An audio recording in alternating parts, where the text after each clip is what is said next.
बच्चों, आप सभी का स्वागत विजेता चैनल पर। बच्चों, आप है डॉक्टर ज्योति शर्मा के साथ में और हम पढ़ रहे हैं कक्षा 10 का लेसन मानव नेत्र तथा रंग बिरंगा संसार, जो है आपकी विज्ञान पाठ्य पुस्तक का लेसन 10। तो बच्चों, इसका जो भाग 1 था वीडियो का, वो हम पहले पढ़ चुके थे, जिसमें हमने देख लिया कि मानव नेत्र की संरचना क्या होती है, वो कैसे कार्य करता है और उसके अंदर क्या क्या जो दोष है मानव नेत्र के अंदर वो पाए जाते हैं और उनका निवारण किस तरह से संभव हो पाता है। वीडियो के इस भाग में हम देखेंगे कि प्रिज्म से प्रकाश का अपवर्तन किस प्रकार से होता है और अपवर्तन के कारण हमें कौन कौन सी घटनाएं जो है वो देखने को मिलती हैं। बच्चों, इससे पहले कि हम लेसन शुरू करें, सीखने और सिखाने की इस प्रक्रिया में मैं आपसे एक बात शेयर करना चाहूंगी कि राजकीय विद्यालयों में पढ़ने वाले बहुत सारे बच्चे जो मुझे मैसेज करके ये बोलते हैं कि मैडम, आपका पढ़ाया हुआ जो लेसन है उससे हमें बहुत फायदा मिल रहा है, वो हमें समझ में आ रहा है और हमने अपने फ्रेंड्स को भी ये चीज शेयर की है। तो मुझे बड़ी प्रसन्नता होती है और मुझे लगता है कि मेरा जो ये प्रयास है वो काफी हद तक बहुत रंग ला रहा है और आप लोग इसे समझ पा रहे हैं और इससे आप अपने व्यक्तित्व निर्माण में और अंक प्राप्त करने के लिए, दोनों के लिए ही ये जो मेरा प्रयास है वो उपयोगी सिद्ध हो रहा है।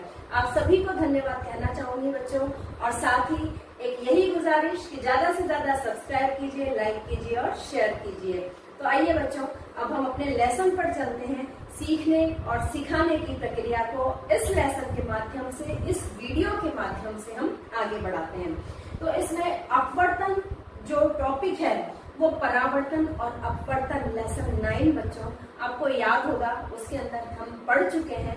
तो अपवर्तन वह घटना होती है जिसमें प्रकाश एक माध्यम से दूसरे माध्यम में जब जाता है तो वो अपनी गति में, अपनी चाल में बदलाव ले आता है।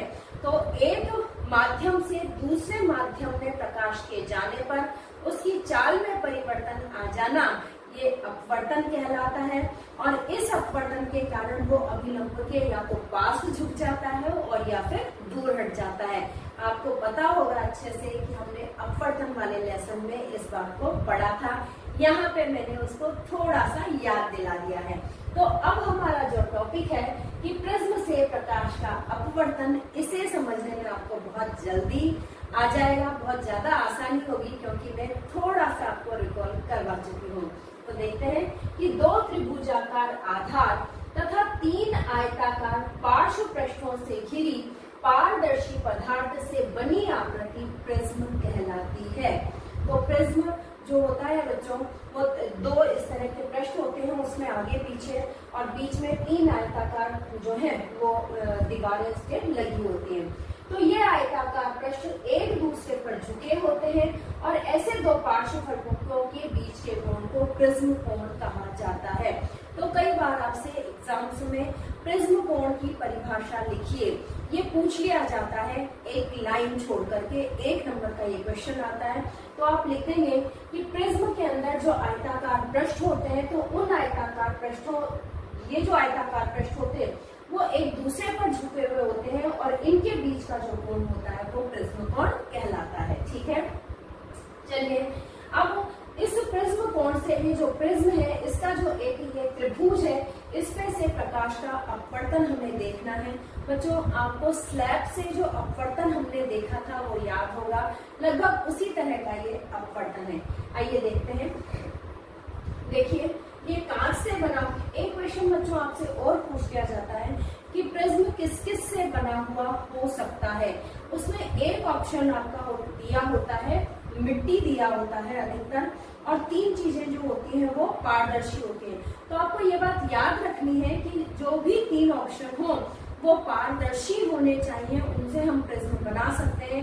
लेकिन कोई भी अपारदर्शी चीज होगी, यानी जिसमें से प्रकाश गुजरकर नहीं जा सके, वो उसके लिए प्रिज्म जो है हम उससे नहीं बना सकते। तो ये वाली बात, ये वाला जो क्वेश्चन है वो कई बार आपसे मल्टीपल क्वेश्चंस में पूछ लिया जाता है। तो देखते हैं कि ये जो PE है वो आपतित किरण है और इस त्रिभुज पर ये आपतित हो रही है। अब देखिए कि ये एक वायु से और कांच में जा रही है, वायु था विरल माध्यम 5 है सघन माध्यम। आपको पता होगा कि प्रकाश की किरण जब विरल माध्यम से सघन माध्यम में जब जाती है तो उसकी चाल धीमे हो जाती है और वो अभिलंब के पास सरक जाती है। तो देखिए ये पीई किरण को जाना था इस तरह से, लेकिन ये अभिलंब के पास सरक गई, अभिलंब की ओर खिसक गई है और इसकी दिशा बदल जाती है और ये बदल जाती है ई और एफ किरण में। यानी पीई जो है वो आपतित किरण है, कांच की बात करें तो ई एफ जो है वो अपवर्तित किरण है। अब देखते हैं कि अब ये किरण वापस से इस कांच से पुनः वायु में प्रवेश करेगी। पुनः वायु में प्रवेश करने का मतलब है कांच था यहाँ पर सघन माध्यम और वायु हो गई वापस यहाँ पर विरल माध्यम। विरल माध्यम में आते ही वो पुनः अभिलंब से दूर हटेगी। तो देखते हैं कि अब इसको इस तरह से आना था, लेकिन ये वापस से अभिलंब से दूर हट जाती है और ये S की तरफ से आ जाती है। तो जो निर्गत किरण हो गई उसे हम कह सकते हैं F और S। तो ये निर्गत किरण है और इस तरह से PE आपतित किरण, EF अपवर्तित किरण और F और S जो है वो निर्गत किरण हो जाती है। ठीक है बच्चों, तो इस तरह से ये वाला चित्र बना करके प्रिज्म से प्रकाश का अपवर्तन जो है वो आप प्रदर्शित कर सकते हैं। अब बच्चों यहाँ पर ये जो दो रेखाएं हैं कौन कौन सी, आपतित किरण और जो निर्गत किरण है, इनको मैंने आगे बढ़ाया है। तो देखिए ये यहाँ पर मिलती है और मिलकर यहाँ जो ये कोण बनाती है, इस कोण को कहा जाता है विचलन कोण। अगर हम नॉर्मल भाषा में बात करें तो यानी कि जो आपतित किरण जिस कोण पर आ रही थी और निर्गत किरण जिस तरह से वो निकली है, उन दोनों किरणों के मध्य पथ परिवर्तन के कारण, अभिलंब की ओर झुक जाने के कारण या दूर हट जाने के कारण उनके अंदर कितने डिग्री कोण का अंतर आया है, यही जो अंतर है वो विचलन कोण कहलाता है। इसको अगर हम परिभाषा के रूप में देखें तो एंगल ऑफ डेविएशन, विचलन कोण को हम परिभाषित करेंगे। प्रिज्म की विशेष आकृति के कारण निर्गत किरण आपतित किरण की दिशा से एक कोण बनाती है जिसे विचलन कोण कहते हैं। और ये क्वेश्चन आपसे पूछ लिया जाता है, प्रिज्म कोण को परिभाषित कीजिए। तो आपका आंसर होगा कि आपतित किरण निर्गत किरण के साथ पीछे बढ़ाने पर जो कोण बनाती है उसे ही विचलन कोण कहा जाता है। बच्चों अब हम नेक्स्ट टॉपिक पर चलते हैं, जो कि है कि कांच के प्रिज्म द्वारा श्वेत प्रकाश का विक्षेपण। अब बात आती है कि विक्षेपण क्या होता है। तो हम देखते हैं कि कांच के प्रिज्म से श्वेत प्रकाश को गुजारने के बाद प्रकाश अपने अवयवी वर्णों, अब अवयवी वर्ण कौन कौन से होते हैं, जिन्हें जो भी होते हैं उन्हें हम विब्ग्योर, याद रखने के लिए विब्ग्योर एक शब्द है उसके रूप में लिख देते हैं। तो विब्ग्योर में विभाजित हो जाता है, इससे ही विक्षेपण यानी डिस्पर्जन कहते हैं। और प्रकाश का यह जो अवयवी वर्णों का बैंड, स्पेक्ट्रम जो बैंड होता है वो स्पेक्ट्रम कहलाता है। बच्चों जैसा कि आपको चित्र में दिख रहा होगा कि जो प्रकाश है वो प्रिज्म से गुजरने के बाद में 7 रंगों में विभाजित हो जाता है और वो 7 रंगों का क्रम होता है विब्ग्योर।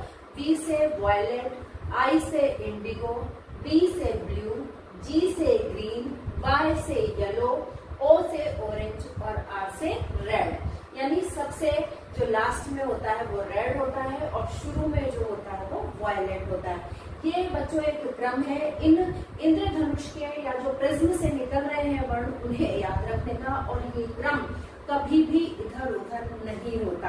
क्यों नहीं होता ये हम इस नीचे पढ़ रहे हैं, तो ये आपको समझ में आ गया होगा कि श्वेत प्रकाश जब प्रिज्म से गुजरता है तो वो 7 रंगों में अपने अवयवी वर्णों में, क्योंकि वो 7 रंगों से मिलकर बना हुआ होता है, तो वो अपने अवयवी वर्णों में जो उसका बटना है, यही जो बटने की का प्रक्रम है वही डिस्पर्जन या विक्षेपण कहलाता है। ठीक है, और जो स्पेक्ट्रम हमें प्राप्त हो रहा है, अलग अलग वर्णों का जो बैंड हमें प्राप्त हो रहा है वो कहलाता है स्पेक्ट्रम। अब बात आती है कि ऐसा होता क्यों है, श्वेत प्रकाश जो है वो 7 रंगों में विभाजित क्यों हो जाता है। तो देखते हैं कि किसी प्रिज्म से गुजरने के पश्चात प्रकाश के विभिन्न वर्ण आपतित किरण के सापेक्ष अलग अलग कोणों पर मुड़ते हैं। 7 रंगों से मिलकर ये श्वेत प्रकाश बना है। तो जैसे कि श्वेत प्रकाश को हम इस तरह से भी डिफाइन कर सकते हैं कि विबग्योर वाले कलरों से बना हुआ जो प्रकाश है वो श्वेत प्रकाश होता है, और श्वेत प्रकाश जब विभाजित होता है तो वो 7 रंगों में बढ़ जाता है। तो ये जो श्वेत प्रकाश है वो आपतित किरण के सापेक्ष, जब आपतित किरण आती है तब वह अलग अलग कोणों पर मुड़ते हैं, और लाल प्रकाश जो है वो सबसे कम झुकता है, जबकि बैंगनी जो होता है वो सबसे अधिक झुकता है। चित्र में बच्चों आपको दिखाई दे रहा होगा। इसलिए प्रत्येक वर्ण की किरणें अलग अलग पथों के अनुदिश निर्गत होती हैं और स्पेक्ट्रम के रूप में हमें दिखाई देती है। यानी इनका जो झुकाव है, विबग्योर वाले जो कलर्स हैं उनकी तरंग दैर्ध्य सबकी अलग अलग होती है, और इसी वजह से वो अलग अलग कोणों पर झुकती है। तो उनके झुकाव की वजह से ही वो स्पेक्ट्रम जो है, वो कलर्स जो है वो हमें दिखाई देते हैं। तो बच्चों यही कारण होता है कि वो अलग अलग कोणों पर मुड़ते हैं। यही कारण होता है कि श्वेत प्रकाश गुजरने के बाद में और विक्षेपण के बाद में वो हमें 7 रंगों में विभाजित दिखाई देता है। इंद्रधनुष बच्चों अभी मैंने बात की थी, तो इंद्रधनुष जो हमें आकाश में दिखाई देता है और वर्षा के पश्चात दिखाई देता है, वो जल के सूक्ष्म कणों में दिखाई देने वाला प्राकृतिक स्पेक्ट्रम है। इसे हम प्राकृतिक स्पेक्ट्रम, जो कि हमें 7 रंगों का इंद्रधनुष बड़ा प्यारा लगता है, वो प्राकृतिक स्पेक्ट्रम का उदाहरण है। और ये जो होता है वो सूर्य के विपरीत दिशा में बनता है, ये बात आपको पता होनी चाहिए। तो अब क्या होता है कि वो जो इंद्रधनुष है वो हमें दिखाई देता है। बच्चों ये पूरा का पूरा जो मैंने लिखा है वो बहुत इम्पोर्टेंट है। इंद्रधनुष का बनना आपसे पूछ लिया जाता है। इसी के साथ कांच के प्रिज्म द्वारा श्वेत प्रकाश का विक्षेपण भी आपसे पूछ लिया जाता है। तो आपको चित्र भी बनाना है और साथ में ही ये जो लिखा हुआ है उसे भी लिखना है। दोनों क्वेश्चन एक साथ भी पूछे जा सकते हैं निबंधात्मक प्रश्न के रूप में, और दोनों क्वेश्चन अलग अलग भी पूछे जा सकते हैं। तो देखिए कि इंद्रधनुष कैसे बनता है। तो भाई बारिश हुई है बच्चों अभी, तो बारिश की कुछ बूंदें वायुमंडल में ही तैरती हुई रह जाती हैं, और ये जो बूंदें होती हैं छोटी छोटी सी, वो बूंदें प्रकाश के लिए एक प्रिज्म की भांति कार्य करती हैं, और प्रिज्म की भांति कार्य करती है, पारदर्शी होती है, प्रिज्म की भांति कार्य करती है, तो वहां पर विक्षेपण जो होता है वो संभव हो पाता है। लेकिन बहुत सारी घटनाओं के बाद में क्या क्या घटित होता है देखते हैं कि जल की बूंदें जो होती हैं वो छोटे प्रिज्मों की तरह कार्य करती हैं। सूर्य के आपतित प्रकाश को ये बूंदें अपवर्तित तथा विक्षेपित करती हैं।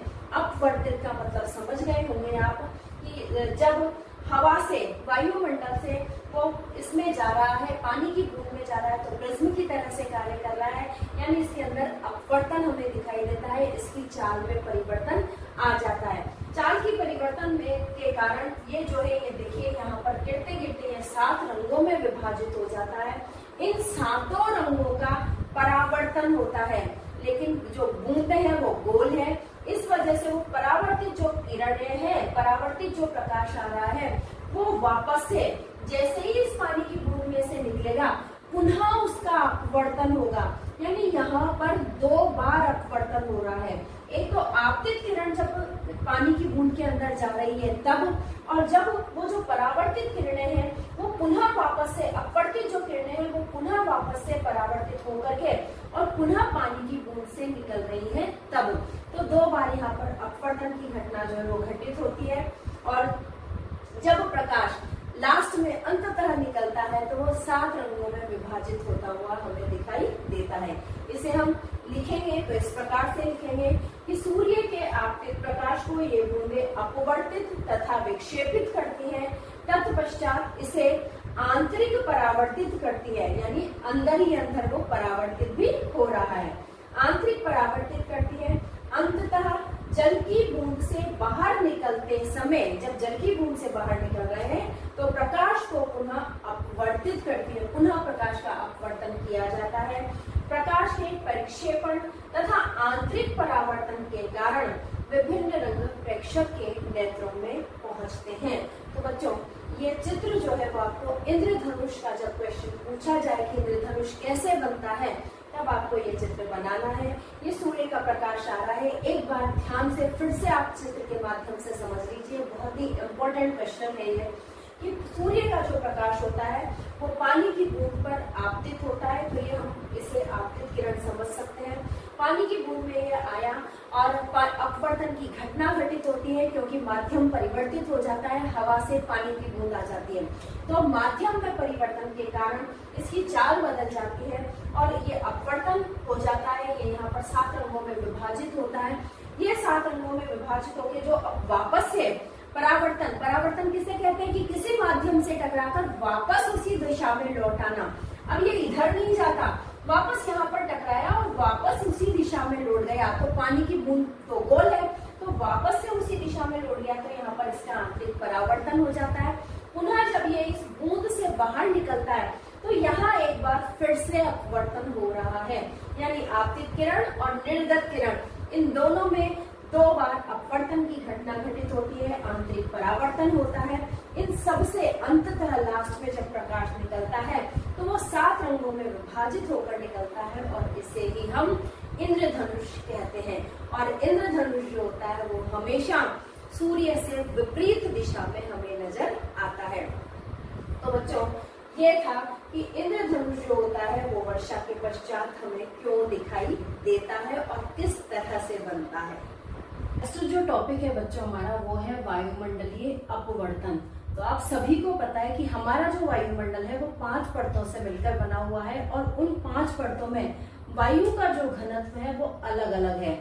इसके अलावा घनत्व के अलग होने के अलावा जो अपवर्तनांक है, क्योंकि ऊपर ही ऊपर जो परत रहेगी उसका ताप सबसे ज्यादा होगा क्योंकि किरणें सबसे पहले उसके ऊपर पड़ रही हैं, और जैसे जैसे वो किरणें नीचे आती जाएंगी तो वो जो वायु का ताप है वो कम होता जाएगा और सबसे नीचे की जो परत है उसका ताप सबसे कम होगा। तो अपवर्तनांक हल्की वायु, गर्म वायु जो होती है वो हल्की होती है, तो हल्की वायु का जो अपवर्तनांक होगा या गर्म वायु का जो अपवर्तनांक होगा वो कम होगा भारी वायु की तुलना में। तो इस तरह से जैसे जैसे प्रकाश की किरणें नीचे आती जाती है अपवर्तनांक जो है वो नीचे धीरे धीरे करके बढ़ता जाता है और इसी प्रकार से वायु का घनत्व भी बढ़ता जाता है।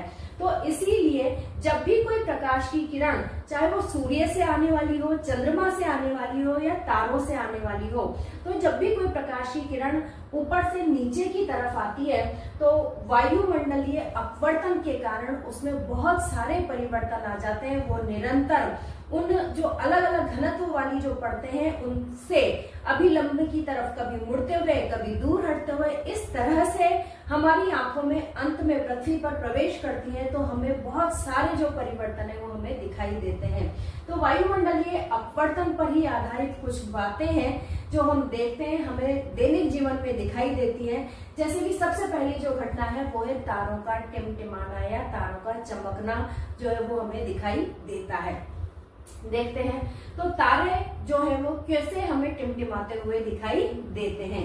तो पृथ्वी के वायुमंडल में प्रवेश से, जब से वो प्रवेश करती हैं किरणें, पृथ्वी के वायुमंडल में प्रवेश से पृथ्वी के पृष्ठ तक पहुंचने तक तारों का प्रकाश निरंतर अपवर्तित होता रहता है, क्योंकि वायुमंडल तारे के प्रकाश को अभिलंब की ओर झुका देता है।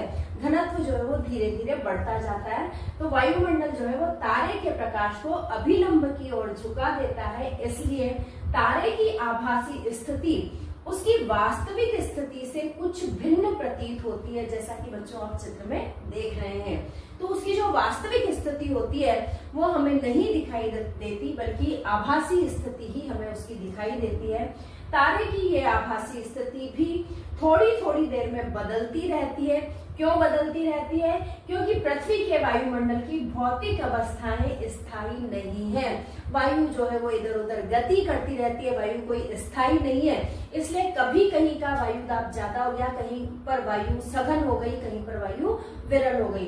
तो क्योंकि ये जो भौतिक अवस्थाएं हैं वायुमंडल की वो स्थायी नहीं होती, इसलिए ये जो आभासी स्थिति हमें तारे की दिखी वो भी लगातार बदलती रहती है। क्योंकि तारों से आने वाली प्रकाश किरणों का पथ थोड़ा थोड़ा परिवर्तित होता रहता है, अतः तारे की आभासी स्थिति भी विचलित होती रहती है और आंखों में प्रवेश करने वाले तारों के प्रकाश की मात्रा झिलमिलाती रहती है, जिसके कारण कोई तारा कभी हमें चमकीला प्रतीत होता है और कभी वही तारा हमें धुंधला भी प्रतीत हो जाता है, जो कि टिमटिमाहट का प्रभाव है। तो इस तरह से बच्चों आप समझ गए होंगे कि वायुमंडलीय अपवर्तन के कारण जो प्रकाश तारे से जो प्रकाश की किरणें आती हैं उनमें लगातार अपवर्तन होता है और वो अपवर्तित किरणें ही हमारी नेत्रों में प्रवेश करती हैं और तारा जो होता है वो हमें उसकी आभासी स्थिति में नजर आता है। और वो जो आभासी स्थिति होती है वो भी लगातार बदलने के कारण कभी तारा हमें चमकीला दिखाई देता है और कभी हमें धुंधला दिखाई देता है। तो इसी को ही हम कहते हैं कि तारे जो है वो टिमटिमा रहे हैं। ठीक है बच्चों, जिस तरह से वायुमंडलीय अपवर्तन के कारण हमें तारे टिमटिमाते हुए प्रतीत हो रहे थे, उसी प्रकार से अग्रिम सूर्योदय तथा विलंबित सूर्यास्त भी हमें दिखाई देता है। किस तरह से देखते हैं कि वायुमंडलीय अपवर्तन के कारण ही सूर्योदय हमें वास्तविक सूर्योदय से 2 मिनट पहले तथा वास्तविक सूर्यास्त से 2 मिनट बाद तक दिखाई देता है। और वास्तविक सूर्योदय से मतलब क्या है, जैसा कि आप चित्र में देख रहे हैं कि वास्तविक सूर्योदय से तात्पर्य सूर्य द्वारा वास्तव में क्षितिज को पार करना है। यानी कि इस परिघटना के कारण सूर्योदय तथा सूर्यास्त के समय सूर्य की जो चक्रिका है वो भी हमें चपटी प्रतीत होती है। जैसा कि बच्चों आप चित्र में देख रहे हैं कि अभी सूर्योदय हुआ नहीं है, यानी कि वो क्षितिज को पार करके ऊपर नहीं आया है, लेकिन अपवर्तन के कारण उससे निकलने वाली जो किरणें पृथ्वी तक पहुंच रही हैं वो वायुमंडल में अपवर्तित होते होते आ रही हैं और उनकी जो आभासी स्थिति है सूर्य की वो हमें उससे थोड़ा सा ऊंचा उठाया हुआ दिखाई देता है। आभासी स्थिति में बच्चों थोड़ा सा ऊंची कोई भी चीज है वो थोड़ी सी ऊंची उठी हुई ही हमें दिखाई देगी। तो थोड़ी सी ऊंच, क्योंकि अभिलंब के पास सरक जाती है जब वो वायुमंडल में आती है, तो वो जो स्थिति होती है वो थोड़ी सी ऊंची उठी हुई ही दिखाई देती है। जैसे कि प्रयोग अपवर्तन वाला जब पाठ मैंने आपको पढ़ाया था उस वाले वीडियो में मैंने आपको सिक्का दिखाया था कि वो थोड़ा सा पानी में डाल देते हैं ग्लास में तो वो थोड़ा सा ऊपर उठा हुआ दिखाई देता है। अपवर्तन के कारण ही बाल्टी का जो तलाव होता है पानी भर के रखो तो वो ऊपर उठा हुआ दिखाई देता है। वायुमंडल का जो तलाव होता है वो ऊपर उठा दिखाई देता है, यानी वास्तविक गहराई से थोड़ी सी कम गहराई हमें पता चलती है, ऐसा प्रतीत होता है। तो इस तरह से जब हम वास्तविक सूर्योदय और सूर्यास्त देखेंगे तो वास्तव में वो नहीं हुआ है, सूर्य ऊपर नहीं आया है, लेकिन वो हमें अपवर्तन के कारण थोड़ा सा ऊपर पहले ही उठा हुआ नजर आ जाता है। इसी तरह से सूर्यास्त हो चुका है, पार कर लिया है सूर्य ने क्षितिज को, लेकिन फिर भी उस अपवर्तित स्थिति के कारण जो अपवर्तित किरणें हमारी आंखों में पहुंच रही हैं, उस वजह से सूरज की स्थिति थोड़ी सी ऊपर उठी हुई दिखाई देती है। तो वो हमें अभी भी क्षितिज पार करने के बाद भी अभी भी वो हमें दिखाई देता है। तो वास्तविक सूर्योदय से 2 मिनट पहले हमें सूरज नजर आ जाता है और वास्तविक सूर्यास्त से 2 मिनट बाद तक हमें सूरज जो है वो दिखाई देता रहता है। तो इस तरह से हमारे दिन भर में 4 मिनट का अंतर हम कह सकते हैं कि अपवर्तनीय घटनाओं के कारण आ जाता है। अब नेक्स्ट जो परिघटना प्रकाश की हम देखने को मिलती है वो है प्रकाश का प्रकीर्णन, स्कैटरिंग ऑफ लाइट। तो प्रकाश का बिखर जाना, सिंपल भाषा में हम कह सकते हैं कि प्रकाश का बिखर जाना ही प्रकाश का प्रकीर्णन कहलाता है।